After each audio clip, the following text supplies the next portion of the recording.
Hello everyone, I'm Jagriti Bhatnagar. I hope you all are fine there. Welcome to my YouTube channel UGC Net Performing Arts Dance Drama Theatre. Today I will discuss on the topic Natya Utpatti. What do you understand by the term Natya Utpatti? Natya means drama, Utpatti means origin. If we take these two words and reverse it, we will get the term origin of drama. In English, it is origin of drama and Natya Utpatti is a Sanskrit term. अब हमें ये जानना ज़रूरी है ये term आया कहाँ से, ये उत्पन्न कहाँ से हुआ, इसका ओरिजिन कहाँ से हुआ. According to our Shastras, there are 4 yugs or 4 eras. First is Krita Yug, is also known as Satyug, Treta Yug, Dwapar Yug, Kal Yug. In every yug, in every era, there is incarnation of Lord Vishnu. सारे इरा, सारे जितने भी युगों में भगवान विष्णु ने विभिन्न विभिन्न प्रकार के अवतार लिए. पहले में सतयुग में उन्होंने मत्स्य, कूर्मा, वराह, नरसिंह और वामन का अवतार लिया.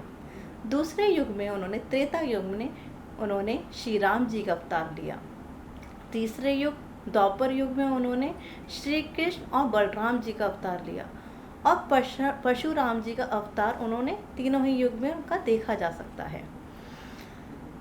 जब द्वापर युग की एंडिंग और कलयुग की स्टार्टिंग हुई तब लोगों पढ़ाई से दूर जाने लग गए और जो है उनमें बुराइयां बढ़ने लग गई. एक दूसरे के प्रति क्रोध, ईर्ष्या, द्वेष, कामुकता, अहंकार, ये सारी चीज़ें बढ़ती चली गई. जब आपके पास नॉलेज कम होती है तो आप जो है आप पढ़ाई वढ़ाई से जब आप दूर जाने लग जाते हो तो आपके अंदर नेगेटिव थॉट्स आने लग जाते हैं.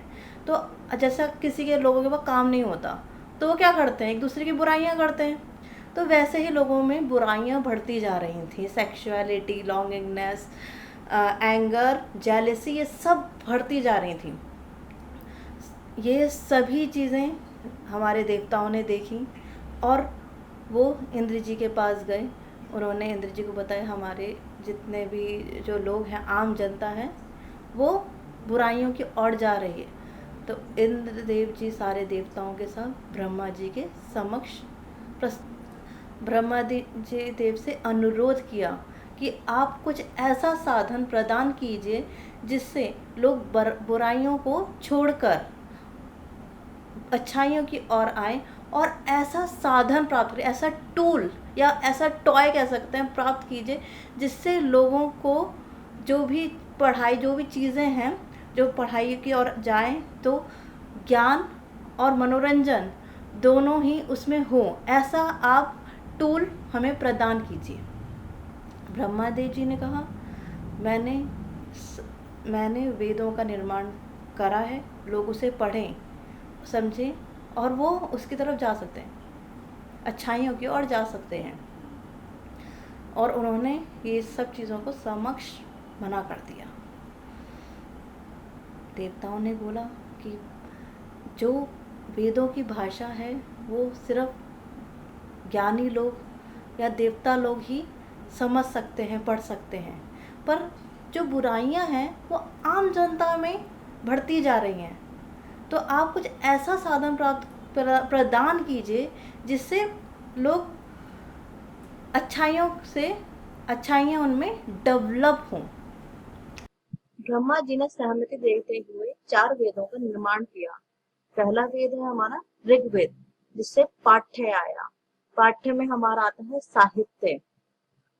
साहित्य कहते हैं पाठ्य को, ऋग्वेद से आया. इसके बाद हमारा दूसरा वेद है सामवेद. सामवेद से सॉन्ग आए, जैसे आपने सुना होगा कर्नाटिक सॉन्ग्स, हिंदुस्तानी सॉन्ग, इन सब का संग्रहित करे सामवेद से. इसके बाद हमारा आता है तीसरा वेद, जिसे हम कहते हैं यजुर्वेद. इसमें अभिनय आता है. हमारे अभिनय 4 प्रकार के होते हैं. पहला है आंगिक, वाचिक, आहार्य, सात्विक. ये यजुर्वेद से लिया.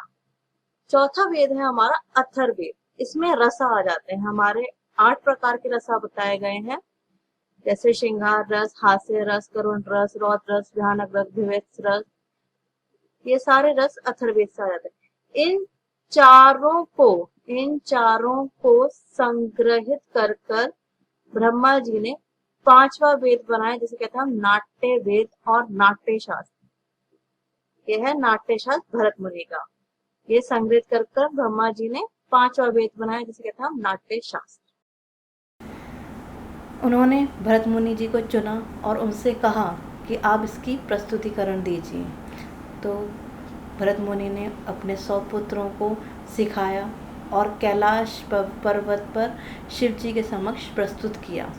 उन्होंने 2 नाटक डांस ड्रामा प्रस्तुत किए, जिसे कहते हैं हम त्रिपुरध्याय और अमृत मंथन। त्रिपुरध्याय में आपसे पूछा जाएगा कि वो कौन सा, त्रिपुरध्याय का मतलब 3 डेमोन्स को शिव जी ने किल किया, मारा। इसमें आपसे क्वेश्चन भी ये पूछा जा सकता है कि वो 3 डेमोन्स कौन थे जिन्हें त्रिपुरध्याय नाटक में दिखाया गया है या शिव जी ने उन्हें मारा है। पहला है तारक्षा, विद्युन्माली, कामलक्षा। इन तीनों के बारे में हमेशा यूजीसी नेट में पूछा जाता है, तो आप ये ज़रूर पढ़िएगा। फिर आगे बढ़ते हैं। शिव जी इस प्रस्तुतिकरण को देखकर अत्यंत प्रसन्न हुए और उन्होंने कहा कि अगर इसमें शुद्ध नृत्य होता तो इसमें इसका और भी सुंदर दिखाई देता। ये जो नाटक है बहुत सुंदर तरीके से लोगों के समक्ष पहुंचता और लोग इसे अच्छी तरह समझते। मैंने एक टर्म बोला आपको, शुद्ध नृत्य। शुद्ध नृत्य क्या होता है? शुद्ध नृत्य इज नृत्य। डोंट कंफ्यूज इन नृत्य एंड नृत्य।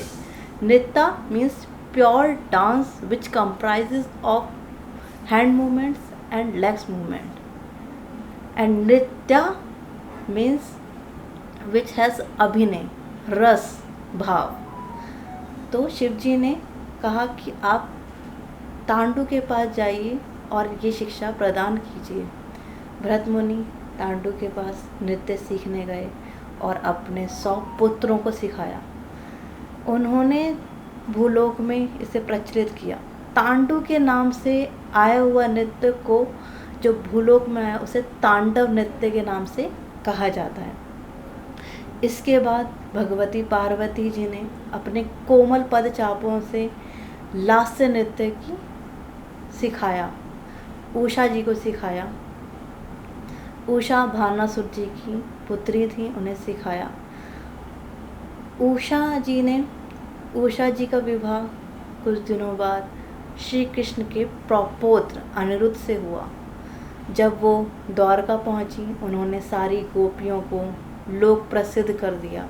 उसे कहते हैं लास्य नृत्य। इसी से हमारा जो ओरिजिन ऑफ ड्रामा नाट्य उत्पत्ति की हुई और भूलोक तक जब ये पहुंची, उसे हम कहते हैं नाट्य उत्पत्ति।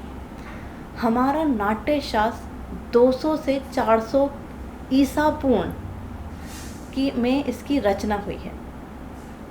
आई होप आपको मेरा जितना भी इन्फॉर्मेशन है, अगर आपको बहुत अच्छी लगी तो please do comment, like, share and subscribe my channel.